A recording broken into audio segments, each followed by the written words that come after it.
তো তোমরা তো আমার আগের ভিডিওতে দেখলেই যে লক্ষ্মী পুজোর সন্ধ্যাবেলা কিন্তু আমি শাড়ি টাড়ি পরে রেডি হয়ে গেছি। আর এই দিনকারে আমি বেশি সাজগোজ রাখিনি, আমি একটা লাল সাদার মধ্যেই একটা শাড়ি চুজ করেছিলাম, হালকা একটু মেকআপ সাথে কিছু গোল্ডেন জুয়েলারি অ্যাড করেছিলাম। তো শাড়ি পরে আমাকে কেমন লাগছে সেটা তোমরা কিন্তু অবশ্যই কমেন্ট করে জানিও।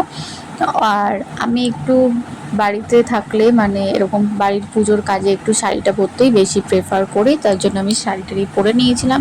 আর পুজো মানেই তোমরা জানো লাল সাদা, তো সেই জন্য আমি একটা লাল সাদাই শাড়িটা পরেছিলাম। আর তোমরা একটু কমেন্ট করে আমাকে বলো তো আমাকে কেমন লাগছে দেখতে। তো যাই হোক, দেখো তোমাদের সাথে কথা বলতে বলতে আমার মা কিন্তু এখানে পুজোর সমস্ত কিছু আমাকে রেডি করে দিয়েছে। আর বেসিক্যালি পুজোর কাজে আমাকে কিন্তু মাই বেশি হেল্প করে, কারণ আমি সেরকম কিছুই জানি না, মা বলে বলে দেয় আমি করি। তারপরে দেখো এখানে একটা পদ্ম ফুল ছিল, তো সেটাকেই আমি একটু ফোটাতে বসে গেছিলাম, কারণ পদ্ম ফুলটা একদমই মানে কেমন একটা ভাবে ছিল, এই জন্য আমি ভাবলাম যে একটু ফুটিয়ে দিই। ওটা মা পারছিল না, তাই আমি একটু করে দিলাম। তো দেখো এখানে কিন্তু আমি অলরেডি বসে পড়েছি পুজোর কাজে। আর মানে যা যা বাকি ছিল মা বলে বলে দিচ্ছিল, তো সেগুলোই আমি করে দিচ্ছিলাম। তারপরে আমি বসে গেছি পাঁচালি পড়ার জন্য। তো তোমাদের কাদের কাদের বাড়িতে এরকম শুধু পাঁচালি পড়ে হয় বা ব্রাহ্মণ দিয়ে পুজো হয় সেটা আমাকে অবশ্যই কমেন্ট করে জানিও। বেসিক্যালি আমাদের বাড়িতে ঠাকুর দিয়ে পুজোটা ছিল না। আমার মা এসে ঠাকুরের প্রচলনটা করেছিল, কিন্তু আমাদের পুজোটা কিন্তু বেসিক্যালি ঠাকুর হোক আর যাই হোক খাকটাই মেন। তো ঠাকুরের পাশে কিন্তু খাকটাকে রাখা হয়। দেন 2-3 বছর আগে আমাদের বাড়িতে আমরা একটা পিতলের লক্ষ্মী ঠাকুর কিনেছিলাম, সেটাকে ব্রাহ্মণ দিয়ে প্রাণ প্রতিষ্ঠা করানোর পর থেকে আমরা প্রত্যেক বছর এই পিতলের ঠাকুরটাকে একটু মেজে ঘুষে পরিষ্কার করে তারপরে আমি তার গায়ে একটু রং দিয়ে কারুকার্য করে দিই। দেন ওটাকেই প্রত্যেক বছর এভাবেই পুজো করা হয়। তো দেখো তোমাদের সাথে কথা বলতে বলতে আমি কিন্তু অলরেডি পাঁচালি পড়তে বসে গেছি। আর পাঁচালি কিন্তু পড়া আমার অলরেডি শেষ। তো তোমরা কারা কারা এরকম পাঁচালি পড়ে অঞ্জলি দাও বা পাঁচালি পড়ে এরকম পুজোটা করো সেটা কিন্তু আমাকে অবশ্যই কমেন্ট করে জানিও। তো চলো, আমার এখানে কিন্তু পুজো দেওয়া কমপ্লিট হয়ে গেছে। এবার ঠাকুরের ঘরে দরজা দিয়ে আমি চলে যাব বাইরে। তো বাইরে যেতে যেতে ভাবলাম আর একটু বাজি টাজি ফাটাবো, মানে লক্ষ্মী পুজোর দিনই আমাদের এখানে বেশিরভাগ বাজিটা পোড়ানো হয়, সেই কারণে আমি, গোপাল, রিজু, আমার ভাই আর সামনের বাড়ি দুটো বাচ্চা চলে গেছিলাম একদম রাস্তায় বাজি ফাটানোর জন্য।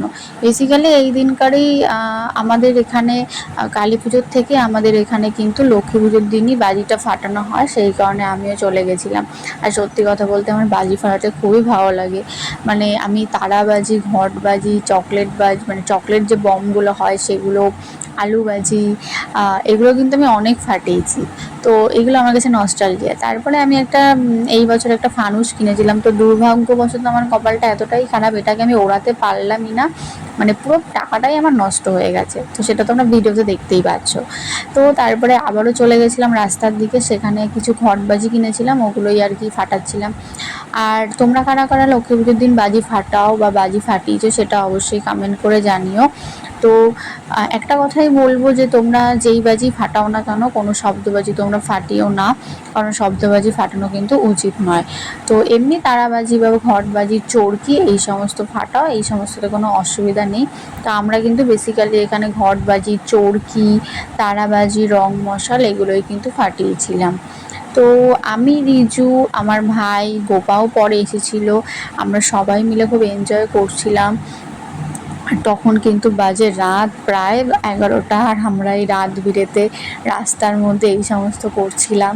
তো যাই হোক, এগুলোই আর কি নস্টালজিয়া। তোমরা কারা কারা এরকম আমার মতন বাজি এই দিনকারে ফাটালে বা তোমরা বাজি ফাটাতে ভালোবাসো সেটা তোমরা অবশ্যই কমেন্ট করে জানিও। তো চলো আজকের ভিডিওটা এই পর্যন্তই, দেখা হচ্ছে নেক্সট কোনো ভিডিওতে। ততক্ষণ তোমরা সবাই ভালো থেকো, সুস্থ থেকো আর সাবধানে থেকো। আর আর আমার ভিডিও যদি তোমাদের ভালো লেগে থাকে তাহলে প্লিজ আমার চ্যানেলটাকে তোমরা like, comment, subscribe and share করে দিতে ভুলো না। তো চলো আজকের ভিডিওটা এই পর্যন্তই, দেখা হচ্ছে নেক্সট কোনো ভিডিওতে। আরও নতুন নতুন অনেক ভিডিও আসবে, ততক্ষণ তোমরা ভালো থেকো, সুস্থ থেকো। তো টাটা।